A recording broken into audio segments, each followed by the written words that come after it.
This is Donald Parham. You're listening to Chargers Unleashed, part of the LAFB Network. Stay jiggy. Hey, this is Chris Herbert II, Chargers outside linebacker, and make sure you check out Chargers Unleashed. Shout out to Chargers Unleashed, Sebastian Joseph Day, you know the vibes, we outside. You checking in with Mike Williams from the LA Chargers, and you're tuning in to Chargers Unleashed. You're listening to the Chargers Unleashed podcast with your host, Dan Wolkenstein and Jake Hefner. Welcome to another edition of Chargers Unleashed. Jake Hefner and Dan Wolkenstein here with you from the LAFB Network. Today's show, of course, is being brought to you by BetOnline, Charger Bolt Family, and Rock Solid Sports Memorabilia. If this is your first time tuning into the show, make sure to hit that like and subscribe button on YouTube. You can also follow us on Facebook, Twitter, Instagram, Spotify, and Apple Podcasts. Dan Wolkenstein, say it with me one time. 8 days away. 8 days a week. Why did I know that you were immediately going to go into that? You know, you've got your music references with Bare Naked Lady saying 1 week and, you know, not there yet. 1 week twice or however you decided to reference Two it. bare naked ladies. Yes. But I knew somehow you were going to reference that song once I said 8 days. But 8 days away until the NFL draft. We are getting so close. You can taste it before April 27th arrives, and we can all just put glue on the couch and attach ourselves to them for 3 straight days watching nothing but draft coverage. But Dan Wolkenstein, as I say this many times on this show, when Dan Wolkenstein works the phones, everybody needs to pay attention because this episode in particular, we're drifting away a little bit from the NFL draft. That's what you did there. Aha! And we're focusing a little bit more on this Chargers roster for the players that have actually are here as of right now. Dan Wolkenstein, I've already said too much. Talk about who is coming on the show today. Chargers feel like they're on the final lap of this race to get to the NFL draft. Before we get there, though, newest Chargers linebacker, All-Pro, Pro Bowl already under his belt. Mr. Eric Kendricks is joining us on Chargers Unleashed. Exciting conversation. I can't wait to talk to him about all of the things going on in his life in LA, this linebacker squad, what enticed him about this Chargers team. And we also got some fan questions, our first segment using fan-solicited questions. So he'll be answering those, which I think are going to be fun. Eric Kendricks on Chargers Unleashed come up next. But Jake, before we get to that, over or under 4.5 car references in this discussion. Eric Kendricks is a big car man. For those listening, Jake is pounding the over. Fingers to the sky. Like whether it's questions from us or questions that we'll ask him to piggyback off of the answers that he gives. Yeah, there's going to be plenty more than that. So that's too easy, man. That's free money right there that you just gave me. So thanks very much. I appreciate it. But want to remind everybody that BetOnline remains your number one source for all of your sports betting needs this season. Always find the latest odds, team matchup info, player news, and game trends over at BetOnline. So we want to remind everybody, head on over to betonline.ag and receive your 50% welcome bonus with your first deposit. Make sure to use that promo code BELIEVE. That's BLEAV to receive your rewards. BetOnline, where the game starts. Eric Kendricks, number 6, joins us next on Chargers Unleashed. Well, we are just 8 days away from the 2023 NFL Draft. One of the positions this Chargers team targeted as a priority this offseason was linebacker. And boy, did they get a good one. Your newest Chargers linebacker, wearing the single-digit number 6, UCLA alum, Pro Bowl and All-Pro accolades already under his belt. Giving Troy Polamalu a run for his money with the long locks, Eric Kendricks joins us on Chargers Unleashed. Eric, thanks so much for joining us. Welcome to LA. Welcome back to LA. How's West Coast treating you so far? It's great. Very familiar with it. Weather's been fantastic. Actually, it's kind of been a little bit rainy, but I'm looking past that. And since I've been here, the facility has been great. So can't complain. I love it. Now, how is it affecting the hairstyle? I know a lot, like people take pride in it. Your hair looks great. I know you should be in shampoo commercials. Has it affected the hairstyle? The humidity's gone. Yeah, not at all. I got my own curl cream called Switch Lanes, so that's been rocking really well with my hair. I can't complain. Switching lanes. All right, so obviously we're going to be talking about cars because we have to talk about cars with Eric Kendricks. We're going to be talking the linebacker position. Ooh, what car is that? It's just a BMW engine. Okay, there we go. Honestly, premonition, because we've got a question here from fans about M3s, so stay tuned for that one.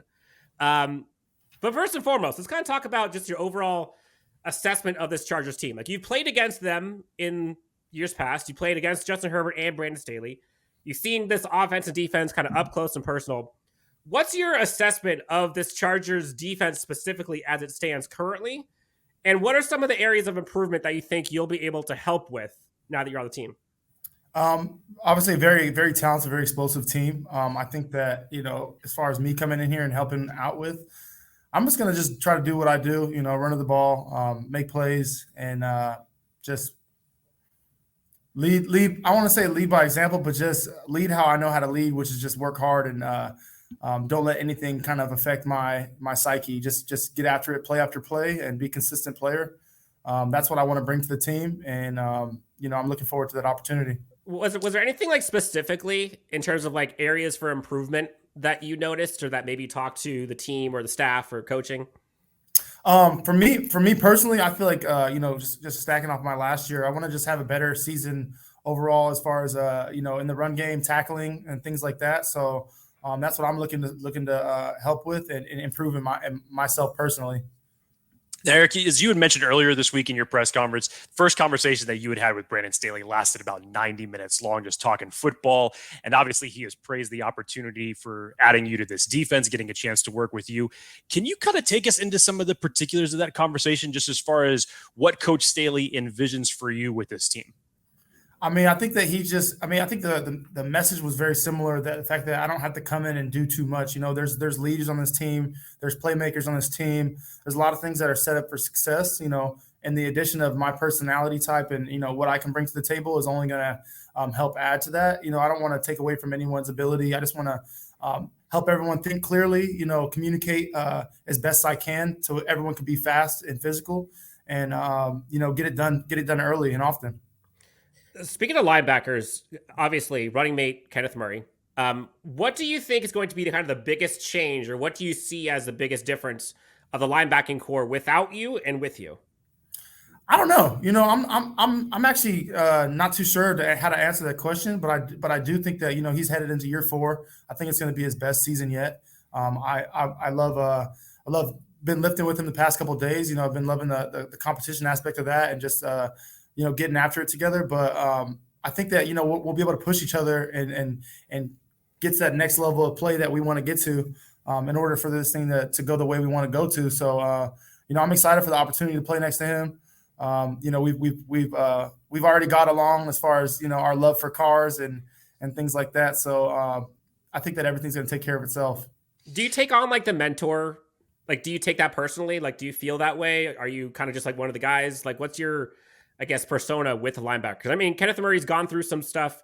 He's had injuries in the past. Like, he's gone through things. Like, what's your role with that group? Like, are you the leader? Are you just one of the guys? Are you like, what are you taking? I'm not too sure.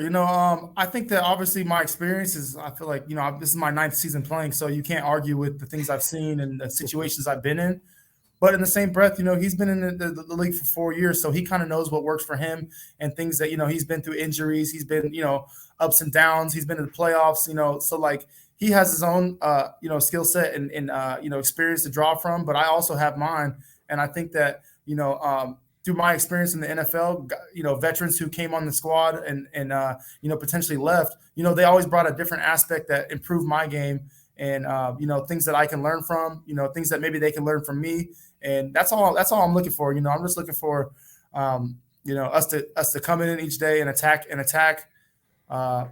just get better. I've been with a lot of great players and I think the common message is, we find ways to get better. We find ways to, elevate each other's game for sure. Now, obviously, we need to talk about cars. You actually have your own YouTube channel where you've talked about your love of cars, your praise for cars. You've been on there with some of your old teammates talking about cars. We know you have your Mustang, which is a great story behind that and why you have that. You also have a Dodge Viper, a Porsche GT3. I guess what would be the next car on the list for Eric Kendricks down the line if you were to get another one? I like man, this is a toss up. So I'm really into the Corvette C4s. It's kind of like, super early 90s, late 80s kind of a body style. I've been really interested in how those look and just how they've been aging. But I think that eventually a Ferrari has to be in the works because I just, I don't know what kind yet, but I've also been, in the market, I guess. Not in the market, but I just, for my free time, I just kind of scan before bed just to see where the prices are. So one of these days, we're gonna see you rolling up to Chargers camp or to preseason, whatever, and you'll have a new car, and you'll be like, "All right, we knew it was a Ferrari. Like, when he was coming. Is that a Corvette?" Or it could be just something random, and we'll see. It shows up in a Pinto, a 1984 Pinto. I drove a Subaru STI today, so I got love for all the cars. There we go. Well, let's keep it going with the exotic car theme. What car, if the Chargers team was an exotic car, what car would it have been without you? And what exotic car would the Chargers be with you?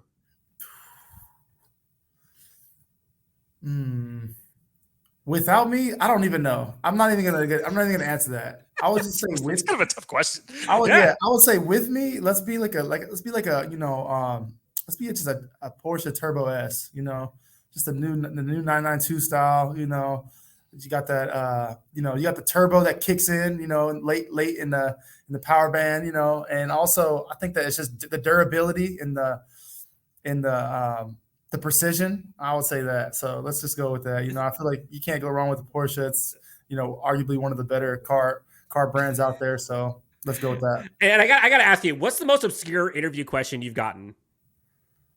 Whether it's like during like in your NFL career or even like during like the NFL draft process. Because I got something like it was like I always used to get who's better, you or your brother, and I would just be like, we're like why are you asking me this? And then no matter which way I answered the question, they would just say like, no, you're lying. Like, okay, well, So I always got compared to my brother. My brother is a freakish athlete.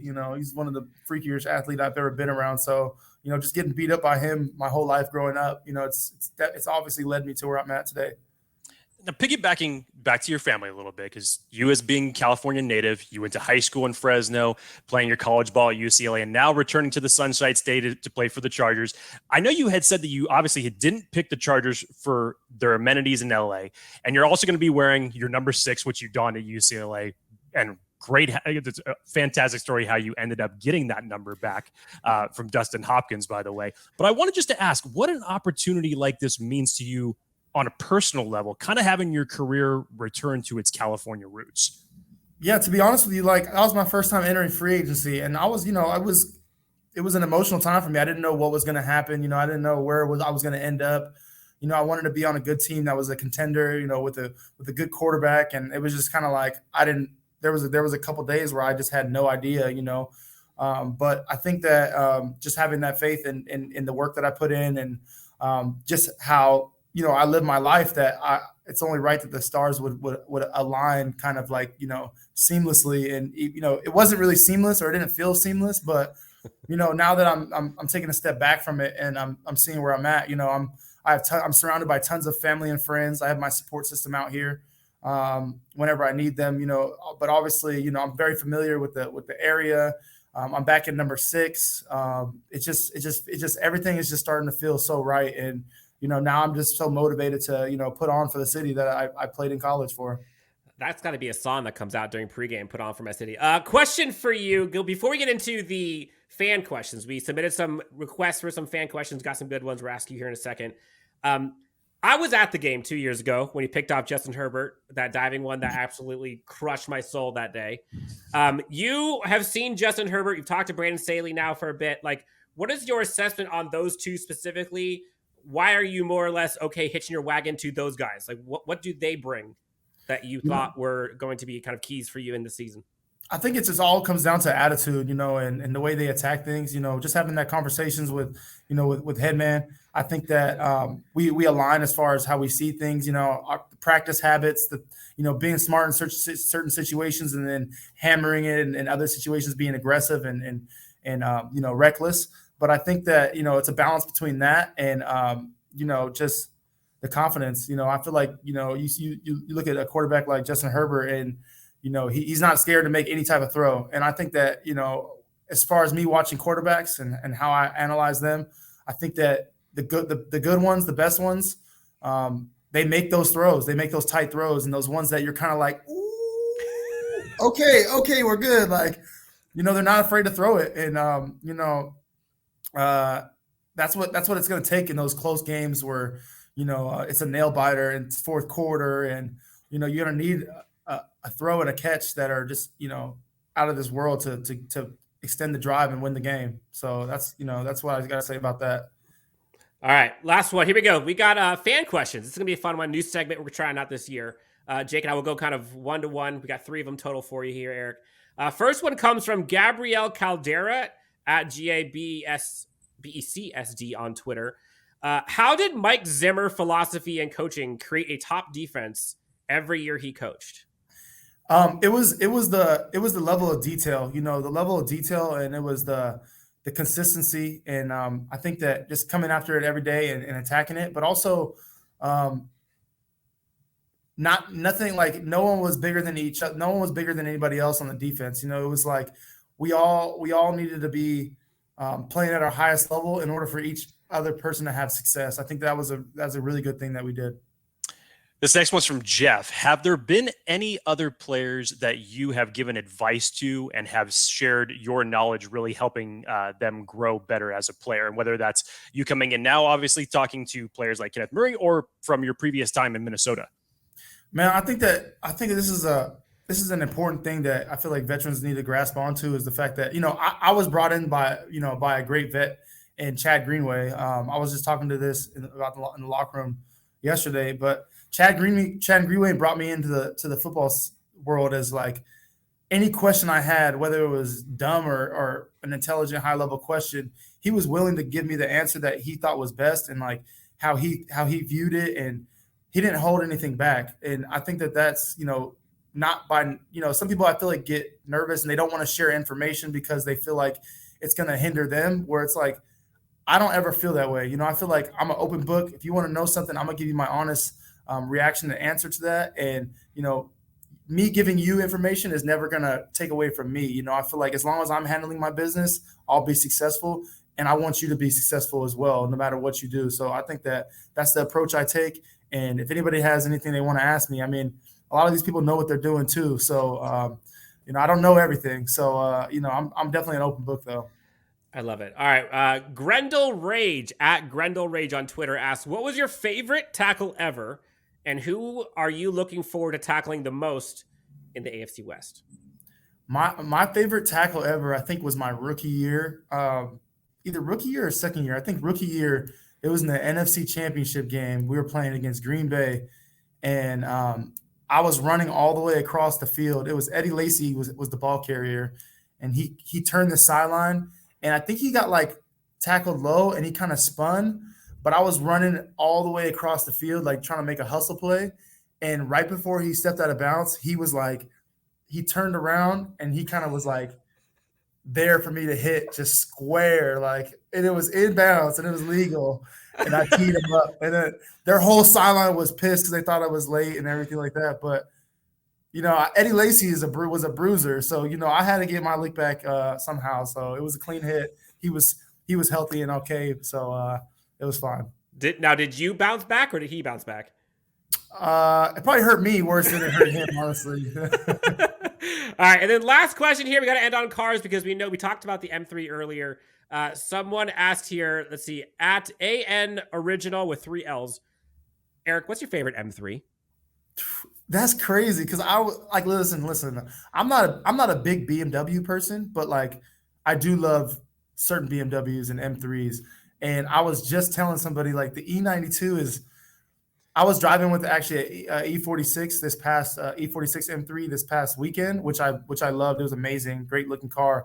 But the E92, I think that the V8 and the high rev that it creates, I think is my personal favorite. So that's a great question, and it was very, very on par for where I probably could pull my phone up and there's BMWs in my browse history right now. So that's where I was at just looking this morning. Dan, I'm going to do one more. I was just actually thinking about this in relations to Eric's love for cars. So let me put it to you this way. What movie franchise would you relate to more? Gone in 60 Seconds? Fast and the Furious? I know Fast and the Furious is on its 10th movie now. Gone in 60 Seconds only has 1. But I feel that you've got a little bit of that nostalgia in there with your love of cars. You know, you got a little bit of the new wave with the Dodge Charger in there with Fast X, but you got Eleanor with the Mustang and Gone in 60 Seconds. What franchise relates more to you and your love of cars? I think specifically, I have to go with Fast and Furious, but that's because Too Fast, Too Furious was like that's like the one right there. You know, that's like before it gets, you know, before they're, you know, flying, you know, spaceships and things like that. I think that Too Fast, Too Furious was like the perfect kind of like mix. You know, you got the R34 that jumps over, I think either a Supra or something like that on the bridge. I think that was really cool.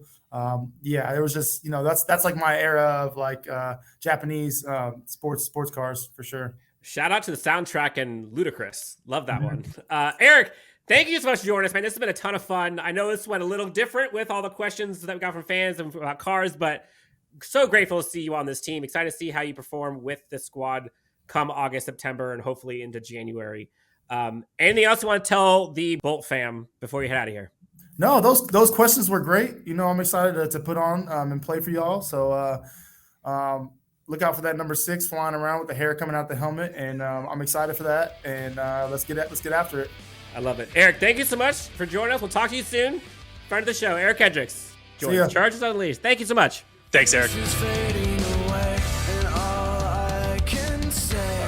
that you'll never know. Where did the good